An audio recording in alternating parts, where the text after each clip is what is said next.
초대교회 이후에 지난 2000년 동안 모든 교회와 성도들이 자기들이 믿는 믿음의 내용들을 그 안에 담아가지고 함께 고백해온 것이 있습니다. 그게 바로 사도신경이라고 하는 것이죠. 특별히 그 안에는 기독교 신앙의 뿌리와도 같은 아주 중요한 12가지 믿음의 내용을 담고 있고, 그 사도신경의 중심부는 다시 예수 그리스도의 십자가와 부활이라고 하는 것에 그 초점을 맞추고 있습니다. 본디오 빌라도에게 고난을 받으사 십자가에 못 박혀 죽으시고 장사한 지 사흘 만에 죽은 자 가운데서 다시 살아나시며 하는 이 고백입니다. 십자가와 부활은 이렇게 기독교 신앙의 두 기둥과도 같다고 말할 수 있습니다. 우리가 예수 그리스도를 믿는다고 고백할 때 내가 예수님을 향한 그 믿음을 단적으로 한마디로 종합해 본다면, 예수님께서 나의 죄를 위하여 속죄 제물이 되사 십자가에 달리심으로 이제 그 죄의 문제를 씻어주시고 나를 구원해 주셨다고 하는 것과, 저가 그렇게 대속의 죽으셨을 뿐만 아니라 사흘 만에 다시 살아나셔서 부활하심으로 인하여 저를 믿는 저와 여러분 안에 역시 부활이 있게 되었다고 하는 이 두 가지 믿음에 대한 고백인 것이죠. 제가 여러분들에게 정말 어려운 문제를 하나 또 내보도록 하겠습니다. 지금까지 이 문제를 알아맞추신 분이 전 세계적으로 한 50억 정도 되는데, 이 세상에 존재하는 모든 사람들이 피해갈 수 없는 것이 하나 있습니다. 남자도 여자도, 그리고 부자도 가난한 사람도, 나이 많은 분도, 그리고 어린아이도 결코 피해갈 수 없는 이것은 무엇일까요? 제가 그때 스토리를 이제 담장하면 제가 질문은 피해갈 수 있지만 이것은 피해갈 수 없습니다라고 말하려고 그랬는데 여러분들이 모두 죽음이라고 대답을 하셨어요. 맞습니다. 죽음입니다. 더군다나 이 죽음은 올 때는 할아버지, 아버지, 누나, 동생 이렇게 순서를 따라왔지만 갈 때는 순서가 없다고 하는 것이 죽음의 신비로운 것이죠. 사람들은 이렇게 누구나가 다 죽게 되어 있고, 죽은 모든 사람들은 자기의 무덤을 가지고 있습니다. 그래서 저 중국의 공자도 죽어서 그 묘를 산둥성에 가지고 있어요. 산이 뚱뚱한 성이라 해서 산둥성이 아니라 이름 자체가 산둥성이에요. 그리고 석가모니도 역시 죽어 인도의 찰스 사원에 그 무덤을 가지고 있고, 이슬람의 회교의 마호멧 역시 메카에 그 무덤을 가지고 있습니다. 그런데 예수님의 무덤은 빈 무덤이고 그 앞에는 묘비가 없습니다. 여기서 진짜 어려운 문제입니다. 왜일까요? 예수님께서 부활하셨기 때문입니다. 할렐루야. 이것을 믿고 고백할 수 있는 사람이 진정으로 복이 있습니다. 할렐루야. 예수님께서 십자가에서 못 박혀 돌아가신 후 사흘째 되던 날 그 아침에 막달라 마리아와 몇몇 여인들이 예수님의 무덤을 찾아왔어요. 왜냐하면 예수님의 시신이 썩지 않도록 그 안에 모략과 향품을 넣기 위한 것이죠. 그런데 예수님의 무덤을 가로막고 있던 그 큰 돌이 저만큼 굴러가 있는 것입니다. 그래서 들어가 보니까 예수님을 그 쌌던 세마포와 예수님이 입고 있던 옷만 남겨둔 채 예수님의 시신이 보이지 않는 거예요. 그래서 두려워하면서 근심하고 이것에 대해서 생각하고 있을 때 천사가 나타나서 그들에게 이렇게 놀라운 말을 들려줬습니다.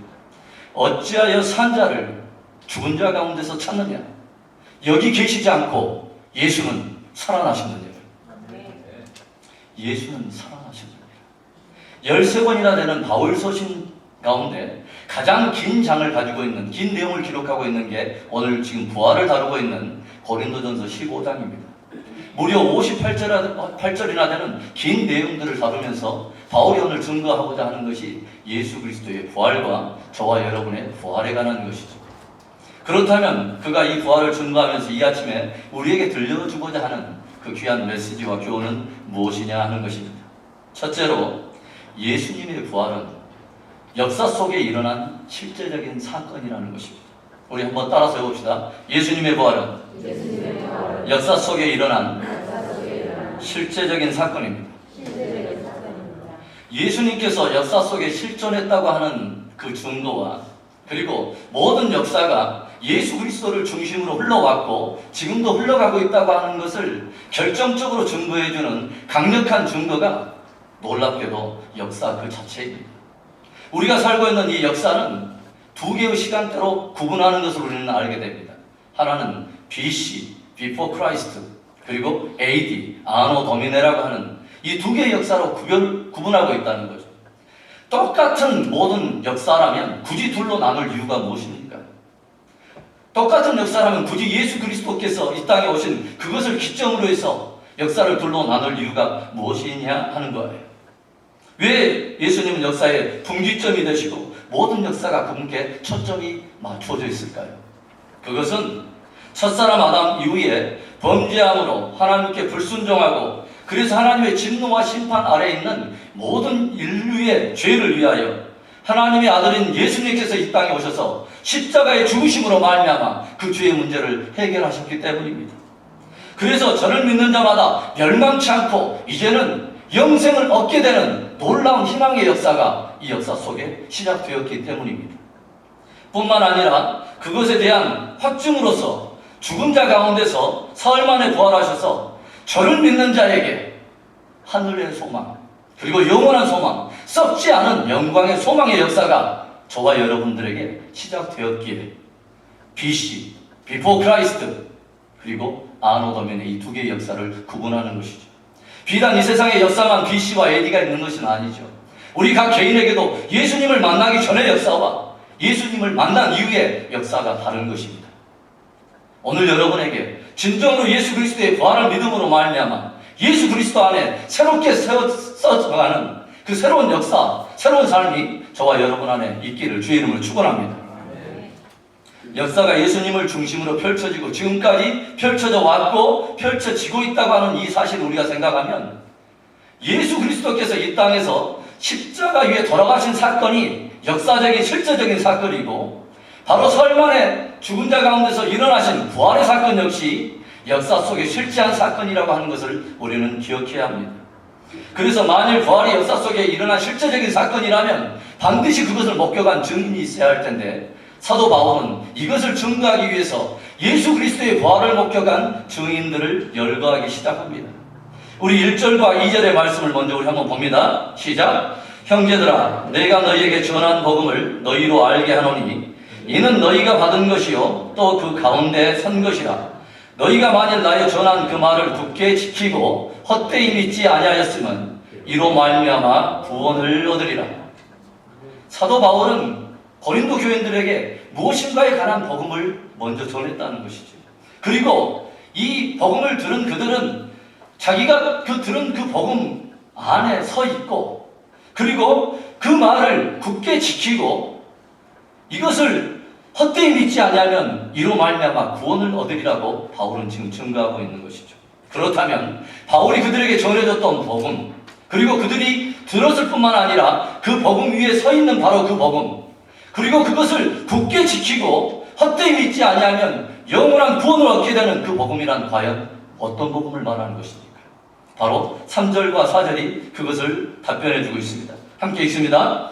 내가 받은 것을 먼저 너희에게 전하였나니 이는 성경대로 그리스도께서 우리 죄를 위하여 죽으시고 장사 지낸 바 되었다가 성경대로 살 만에 다시 살아나사.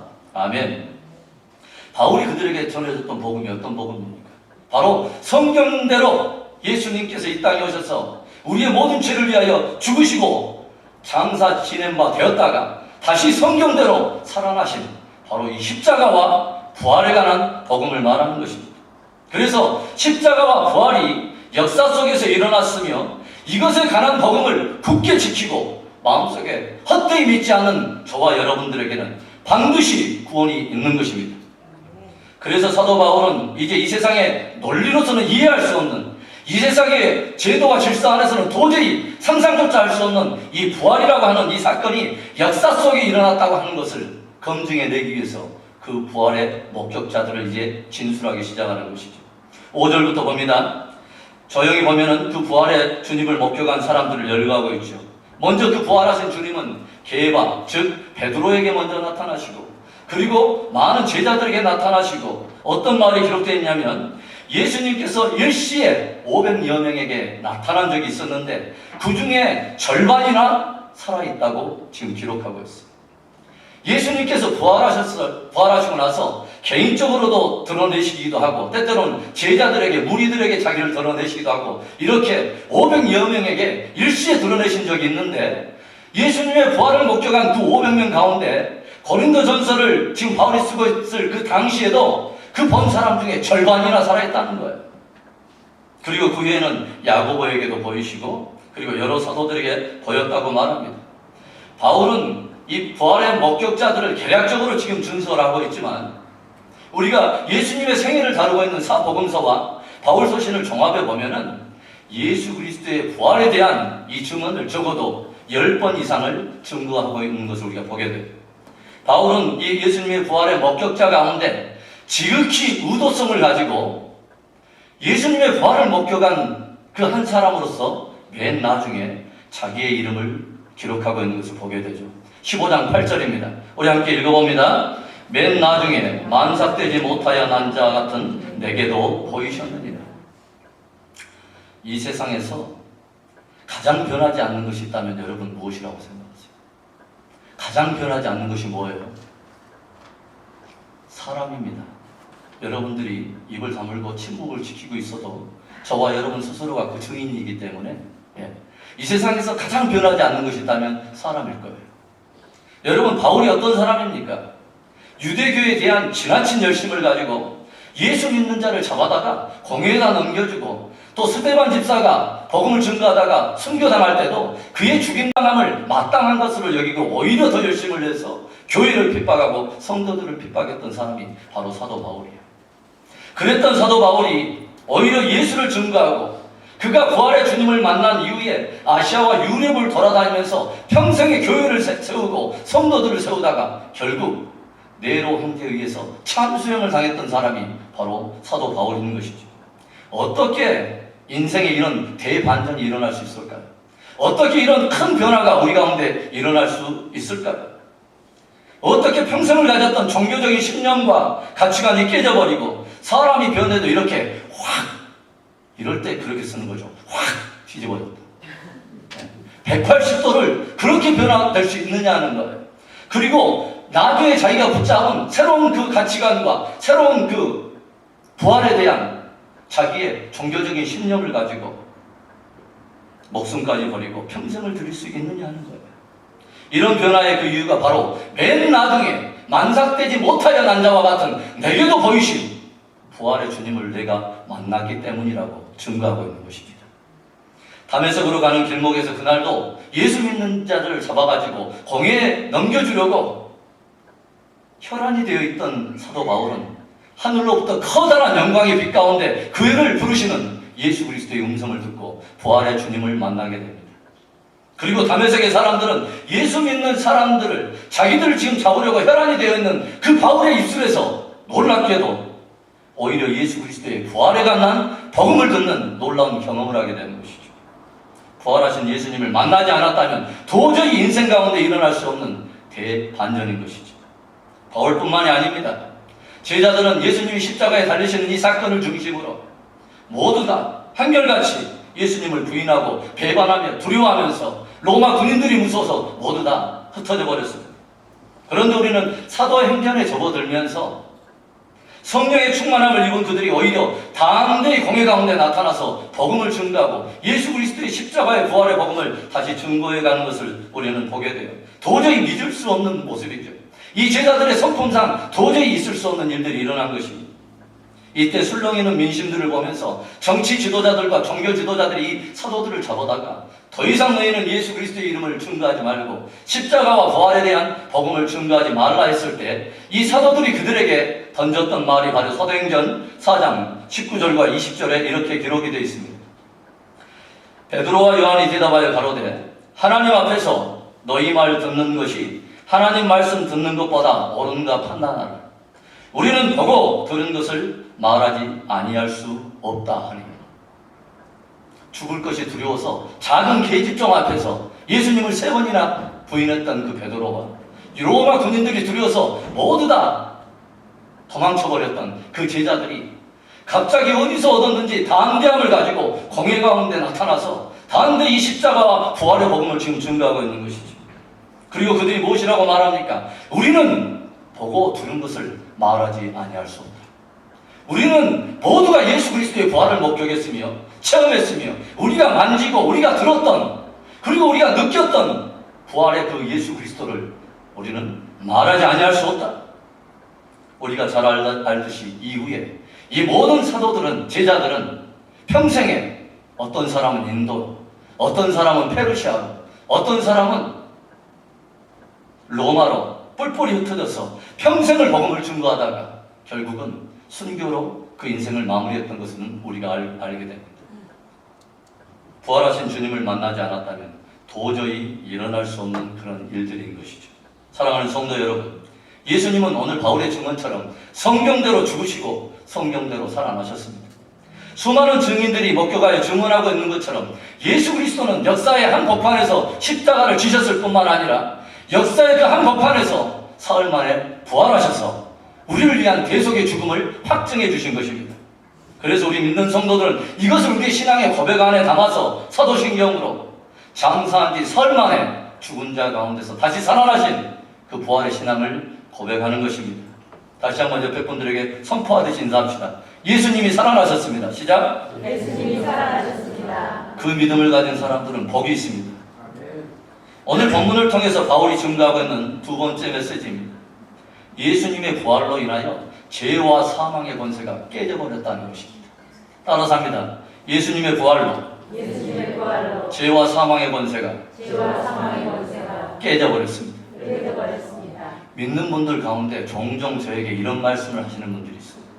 목사님, 예수님만 잘 믿으면 되지, 예배만 잘 드리면 되지, 예수님이 부활하든지 말든지 그게 우리랑 무슨 상관이 있어요? 예수 믿고 복만 받으면 되지, 예수님이 부활한 것과 나랑 무슨 상관이 있어요? 정말 아름다운 믿음이세요. 얼마나 위험하고 황당한 말입니까? 예수님의 부활이 역사 속에 실제로 일어난 사건임을 이제 증거해 오던 이 바울은 만일 이 부활이 우리 가운데 일어나지 않는다면, 예수 그리스도의 부활이 없다면 그것은 우리에게 무엇을 의미하고, 오히려 반대로 예수님의 부활이, 그리고 우리의 부활이 역사적인 실제라면 그것은 또한 우리에게 무엇을 의미하는가를 이제 증거하기 시작합니다. 13절과 14절의 말씀입니다. 만일 죽은 자의 부활이 없으면 그리스도도 다시 살지 못하였으리라. 그리스도께서 만일 다시 살지 못하였으면 우리의 전파하는 것도 헛것이요 또 너희의 믿음도 헛것입니다. 만일 부활이 없다면, 그래서 예수 그리스도께서 다시 산 일이 없다면 저와 여러분이 믿고 있는 이 믿음은 완전히 헛것이라는 것입니다. 예수님이 부활이 없다면 오늘 우리가 예배 드릴 필요 없어요. 지금 빨리 짐 싸셔가지고 나이트클럽으로, 그리고 노래방으로, 그리고 한번 흔들러, 진하게 우리가 흔들러 나가야 되는데, 예수님의 부활이 없는데 우리가 세례를 베풀고 성례전을 행하고 성찬을 행하는 것이 무슨 의미가 있다는 말입니까? 또 예수님을 믿는 우리가 다만 바라고 있는 것이 이 세상뿐이라면, 이 생뿐이라면 우리의 믿음은, 도대체 가졌다고 하는 소망은 어떤 의미가 있는 소망이냐 하는 거예요. 신기루를 쫓아가는 사람처럼 허탄한 사람은 없는 거예요. 상이 없는데 훈련을 하고 상이 없는데 믿음의 경주를 달려가는 사람, 질주하는 사람은 굉장히 헛된 사람이에요. 부활이 없는데 믿음의 경주를 하는 사람처럼 불쌍한 사람은 없는 것입니다. 바울이 그렇게 고난을 당하고 예수 그리스도를 만난 이후에 핍박을 당하고 돌에 맞고 퇴장으로 맞고 강의 위험과 동족의 위험과 이 모든 위험들을 감수하면서 평생을 헌신하여 복음을 증거했던 이유가 무엇일까요? 빌립보서 3장 10절과 11절에 이런 말씀이 있죠. 내가 그리스도와 그 부활의 권능과 그 고난의 참여함을 알려하여 그의 죽으심을 본받아 어찌하든지 죽은 자 가운데서 부활에 이르려 하노니. 내가 지금까지 그렇게 고난을 당하면서 자지 못함과 춥고 헐벗고 이 줄인 것, 그렇게 고난을 당해서 복음을 증거했던 그 이유는 어찌하든지 죽은 자 가운데서 나도 예수 그리스도가 부활하신 것처럼 나도 그 부활을 붙잡으려고 쫓아간다는 거예요. 그런데 만일 이것이 없으면 복음을 위해서 내가 지금까지 달려왔던 길과 앞으로 달려갈 길이 무슨 주 앞에 의미가 있겠느냐 하는 거죠. 부활이 없다면 당연히 쾌락주의와 그리고 방탕한 산만이 오히려 정의가 될 거예요. 내일이 없는 우리들에게 앞으로 영원히 사는 것이 없다면 당연히 오늘 마음껏 먹고 마시는 것이 오히려 삶의 정의가 아니겠습니까? 그래서 32절에는 이런 말씀을 하죠. 내가 범인처럼 에베소에서 맹수로 더불어 싸웠으면 내게 무슨 유익이 있으리요? 죽은 자가 다시 살지 못할 것이면 내일 죽을 터이니 먹고 마시자 하리라. 부활이 없는데 복음을 위한 수고가 무슨 유익이 있겠느냐? 부활이 없는데 저와 여러분이 예배를 드리고 성찬을 떼고 복음을 증거하고 어떤 복음을 증거한다는 것입니까? 부활이 없다면 저와 여러분의 믿음은 다 헛것이 되는 것입니다. 그리고 부활이 없다면 바로 무엇을 의미하냐면 무엇보다도 예수님의 부활이 없다면 여전히 모든 인간들은 여전히 죄 아래 놓여 있고 영원한 생명은 우리에게 없는 것입니다. 예수님의 부활이 없다면 예수님께서 십자가에서 저와 여러분의 죄를 위해서 대속해서 돌아가셨다는데 부활이 없다면 어떻게 그것을 확증할 수 있습니까? 그것을 확증할 방법이 없어요. 또 그것을 확증했다 해도 예수 믿고 구원받는 그 생이 다만 이 세상뿐이라면 예수님께서 우리를 위해서 흘리신 대속의 죽음이 무슨 유익이 있습니까? 예수 믿고 사는 사람들은 구원을 받고 대속을 받고 죄 없이 죽고 그 다음에 예수 없는 사람들은 그냥 예수 안 믿고 죽고 그 차이가 무슨 필요가 있어요? 영원한 부활이 없는데. 예수님의 십자가의 권한으로 죄는 용서받았지만 그대로 죽는 것으로 다 끝이 난다면 그 대속의 죽음이 저와 여러분에게는 아무런 의미가 없는 거예요. 곧 부활이 없는 십자가는 무의미한 것입니다. 그러나 나는 부활하신 그 주님을 만났기에 그 부활하신 그 주님께 붙들린 부활을 나도 잡으려고 나도 오늘도 역시 복음과 함께 권한을 받으며 기꺼이 달려가고 있다는 게 지금 사도 바울의 고백인 것이죠. 이렇게 부활이 없다면 그것이 무엇을 의미하는가를 설명해 오던 바울은 이제 그렇다면 부활의 역사적인 실제적인 사건이라면 그것이 우리에게 무엇을 의미하는가를 우리에게 또 증거해 주고 있습니다. 그것은 바로 죄와 사망의 권세가 깨져버렸다는 것입니다. 성경은 죄의 싹슨 사망이라고 해요. 죄를 지었기 때문에 무엇이 왔다고 그러냐면 사망이 들어왔다는 것이죠.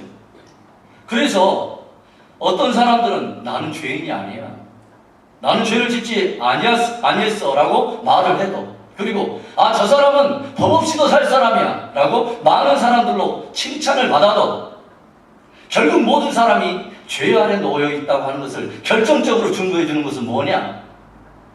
죽음입니다. 사망입니다. 결국은 모든 사람이 죽음 아래 있다는 것은 결국 모든 사람이 죄인이라는 것을 증거해 주고 있는 것입니다. 그런데 누군가가 이 죽을 이 사망에서 다시 살아났다면 그것도 살아났다가 다시 죽는 소생 말고 영원토록 죽지 않은 영광의 몸을 입고 영원한 생명을 얻었다면 그것은 무엇을 의미하는 거죠? 바로 모든 사람을 사로잡고 있는 죄와 사망의 권세가 깨져버렸다는 것을 의미하는 것입니다. 그리고 그 사망을 가져오고 죽음을 가져온 죄의 권세가 다 깨져버린 거예요. 이제는 더 이상 죄와 사망 아래서 종노릇하지 않아도 되는 새로운 생명이, 영원한 생명이 이 땅 가운데 들어왔다는 거예요. 그게 바로 무엇이죠? 예수 그리스도를 믿는 자마다 하나님께서 거저주시는 그리스도 안에서 줄 수밖에 없는 바로 선물인 영원한 생명인 것입니다. 그래서 사도 바울은 이렇게 담대하게 외치고 있어요. 55절부터 57절의 말씀입니다. 함께 읽어보죠. 사망아 너의 이기는 것이 어디 있느냐? 사망아 너의 쏘는 것이 어디 있느냐? 사망에 쏘는 것은 죄요 죄의 권능은 율법이라. 우리 주 예수 그리스도로 말미암아 우리에게 이김을 주시는 하나님께 감사하노니 아멘. 사망은 무엇을 표적으로 지금 쫓아오고 있다는 거예요? 사망의 타겟은 죄입니다. 그래서 사람의 죄를 지으면 사망이 그 죄를 향해서 타겟으로 쏘기 때문에 결국은 죄인에게 무엇이 오게 되냐면 바로 사망이 오는 것이죠. 그런데 죽은 자 가운데서 더 이상 죽지 않는 생명으로 부활을 했다는 것은 그를 묶고 있는 사망과 어둠의 권세가 깨져버렸다는 거예요. 그리고 사망과 어둠을 가져오는 보다 그 원초적인 그 근원인 죄가 깨져버렸다는 것을 의미하는 것입니다. 그래서 죄의 문제가 해결됐다는 그 확증이 바로 부활이 되는 것이죠. 예수님께서 무엇을 말씀하십니까? 나는 부활이요 생명이니 나를 믿는 자는 죽어도 살겠고 살아서 나를 믿는 자는 영원토록 죽지 아니하리라. 그래서 우리들은 담대하게 외칠 수 있어요. 뭐라고? 사망아, 쏠 테면 쏴라. 나는 죽어도 살겠고 살아서 내가 주님 오시는 날이 온다면 나는 내 몸이 변화돼서 살아계신 주님을 만나리라. 얼마든지 쏴봐라. 나는 죽어도 산다. 무엇 때문에요? 부활하신 예수 그리스도를 믿는 그 믿음 때문에. 사랑하는 성도 여러분, 예수님은 모든 우리들의 죄를 담당하시고 십자가의 죽으심으로 죄의 문제를 해결하셨을 뿐만 아니라 사흘 만에 다시 한번 부활하사 이제 그 죄와 사망의 권세를 깨뜨리신 그 확증을 우리 가운데 주셨습니다. 예수님을 믿는 우리에게 죄와 사망의 권세가 깨져버렸음을 여러분 믿습니까? 우리는 이 믿음을 사도신경 안에 담아서 장사한 지 사흘 만에 죽은 자 가운데서 살아나신 그 예수 그리스도 안에 붙들려 있는 부활의 신앙을 우리는 고백하는 거예요. 죄와 사망 권세를 이기신 예수 그리스도의 이름을 선포하며 그분을 찬양합니다. 오늘 본문을 통해서 사도 바울이 우리에게 주는 마지막 세 번째 메시지는 믿는 우리들에게도 반드시 부활이 있다는 거예요. 우리 옆에 분들에게 이렇게 인사합니다. 집사님에게도 부활이 있습니다. 시작. 그렇게 확신 없이 하시지 말고 집사님에게 반드시 부활이 있습니다. 시작. 할렐루야. 원래 이 말은 이 정도 인사하면 안 돼요. 우리에게 부활이 있다는데 그 자리에서 한 5m, 6m를 점프하면서 해야 될 인사인데 오늘은 굉장히 지금 약속하게 하는 거예요. 한 번만 더. 집사님에게 부활이 있습니다. 시작. 집사님에게 부활이 있습니다. 우리 22절부터 24절의 말씀을 봅니다. 아담 안에서 모든 사람이 죽은 것 같이 그리스도 안에서 모든 사람이 삶을 얻으리라. 그러나 각각 자기 차례대로 되리니 먼저는 첫 열매인 그리스도요, 다음에는 그리스도 강림하실 때 그에게 붙은 자요, 그 후에는 나중이니 저가 모든 정사와 모든 권세와 능력을 멸하시고 나라를 아버지 하나님께 바칠 때라. 아멘. 이제 사도 바울은 영원한 몸을 입고서 영원한 생명을 누리게 되는 이 바울이 이 부활이 어떻게 우리 가운데 순서대로 차서대로 일어날 것인가 하는 것과 이 부활이 우리들에게는 어느 때 일어날 것인가를 이제 설명하기 시작하는 거죠. 맨 먼저 부활의 첫 열매는 바로 예수 그리스도입니다. 그래서 예수님은 죽은 자 가운데서 가장 먼저 살아나신 분으로서 부활의 첫 열매가 되어 저를 믿는 모두에게 함께 따라갈 수 있는 부활의 예표가 되신 것입니다. 그리고 그 다음에 일어나게 될 두 번째 부활에 대해서 사도 바울이 무엇을 증거합니까? 누구에게 부활이 있다고요? 그리스도 강림하실 때 그에게 붙어있는 자들이 붙어있다고 하는 게 굉장히 무서운 거예요. 뛰는 사람 위에 나는 사람이 있는데 나는 사람보다 더 무서운 사람은 나는 놈 위에 붙어있는 거예요. 그래서 진짜 복 있는 사람은 붙어있는 사람. 나는 포도나무요, 너희는 가지니. 저가 내 안에 있는 이 사람은, 그 사람은 뭐예요? 복이 있는 거예요. 할렐루야. 구원은 저와 여러분의 어떠함 때문에 나오는 것이 아니라 그분의 어떠함 때문에 나오기 때문에 그분에게 붙어있는 것이 복이 되고 구원이 되는 거예요. 그래서 어떤 사람들에게 부활이 있느냐? 그리스도 강림하실 때 그에게 붙어있는 자들, 언어적으로 하면 그에게 속해 있다고 하는 거죠. 그래서 예수님은 교회, 성도의 뭐예요? 머리라고 부르시고, 그 다음에 성도들, 교회는 그의 몸이라고 말합니다. 한 몸에 속해 있다고 하는 거죠. 부활이. 그래서 교회론을 다루고 있는 에베소서에서 무엇을 말해요? 주의 몸된 교회와 그의 몸된 성도가 한 몸으로 붙어 있다고 하는 것을 증거하면서 뭐라고 해요? 이것의 비밀이 크도다라고 말씀해요. 왜 그 비밀이 큰가? 우리의 어떠함 때문이 아니라 그리스도의 어떠함 때문에, 머리 대신 그분 때문에 우리가 구원도 받고 그를 믿는 믿음으로 말미암아 우리에게도 부활이 일어나기 때문입니다. 예수 그리스도를 믿음으로 말미암아 그분께 붙어있는 사람이 복이 있는 거예요. 데살로니가전서 4장 16절부터 18절의 말씀 우리 한 소리로 크게 읽어봅니다. 주께서 호령과 천사정의 소리와 하나님의 나팔로 친히 하늘로 젖자 강림하시리니 그리스도 안에서 죽은 자들이 먼저 일어나고 그 후에 우리 살아남은 자도 저희와 함께 구름 속으로 끌어올려 공중에서 주를 영접하게 하시리니 그리하여 우리가 항상 주와 함께 있으리라.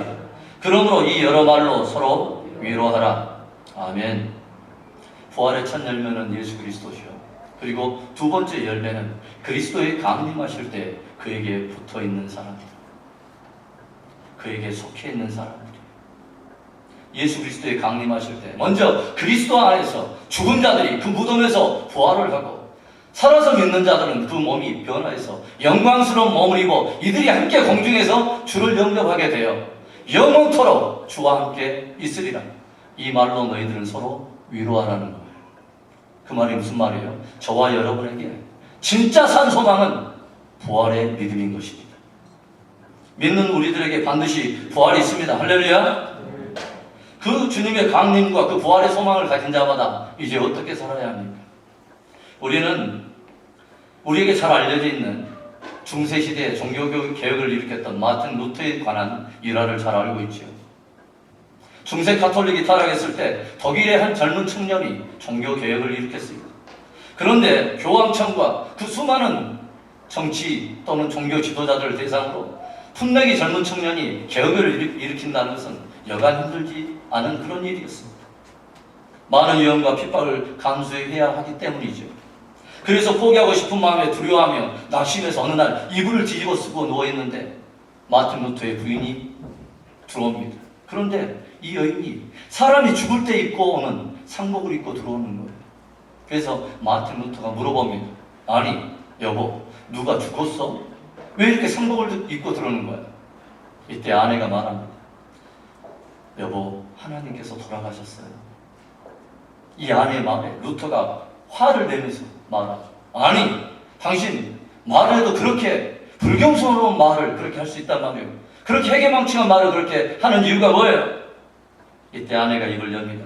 당신의 절망하는 모습을 보니 하나님이 계시지 않는 것 같잖아요. 하나님이 안 계신 것처럼 왜 당신은 이렇게 두려워하고 절망하고 있는 거예요? 이 아내의 말에 루터는 용기를 내서 마침내 종교개혁을 성취해냈다고 합니다. 예수님은 부활하셨고 오늘도 살아계십니다.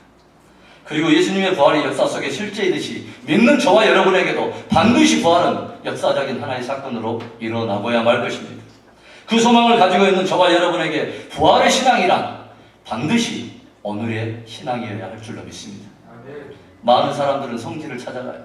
그래서 예수 그리스도께서 탄생하신 베들레헴을 찾아가고, 주님이 십자가에 못 박히신 갈보리 언덕을 배회하고, 주님이 묻혔다고 하는 그 무덤 주위를 배회하지만 결코 거기에 주님은 계시지 않습니다.